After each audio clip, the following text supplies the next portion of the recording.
दो संख्याओं का गुणा आइए हम सीखते हैं कैसे करेंगे, जिसमें 2 डिजिट का हम पहले बार देखेंगे। 2 डिजिट का संख्या अगर हम लेते हैं तो उसको हम कैसे गुणा करेंगे कम समय में।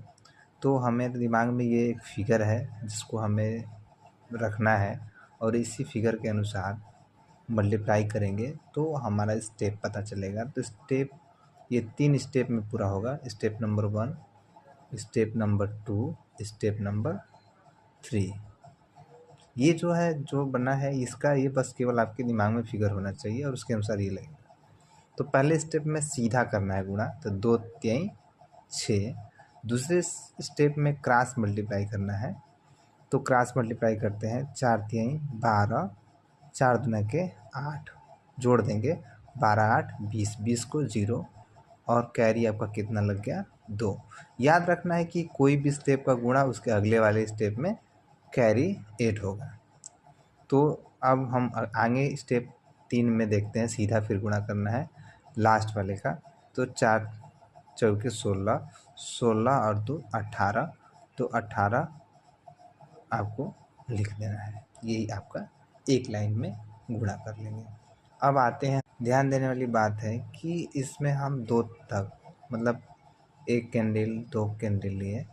अब 2 अंक का था तो 2 कैंडल लिए थे, लेकिन इसमें 3 अंक है तो 3 तक को घटते क्रम और बढ़ते क्रम में कैंडल लेंगे। तो 1 2 फिर 3 और फिर 2 फिर 1। इसमें 5 स्टेप है। 5 स्टेप का फिगर आपके दिमाग में होना चाहिए, तो आप 3 अंकों के संख्याओं का गुणा आसानी से कर सकते हैं एक लाइन में। पहला स्टेप सीधा करना है, 5 1 5। फिर अब इन दोनों का क्रॉस मल्टीप्लाई करना है, 2 में 5 का, 1 में 0 का। 5 दूना के 10 हो गया, 1 0 0, मतलब 10 को 0 हाथ में लगा 1।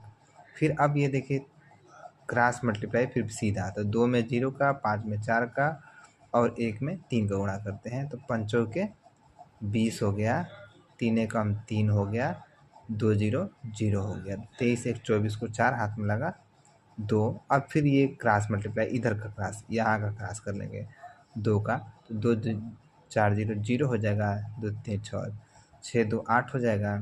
फिर अब सीधा गुणा करेंगे, 4 3 12, क्या हो जाएगा आपका 12। ये आपका आंसर हो गया। तो एक लाइन में ये गुणा हम 2 अंक और 3 अंक का कर सकते हैं।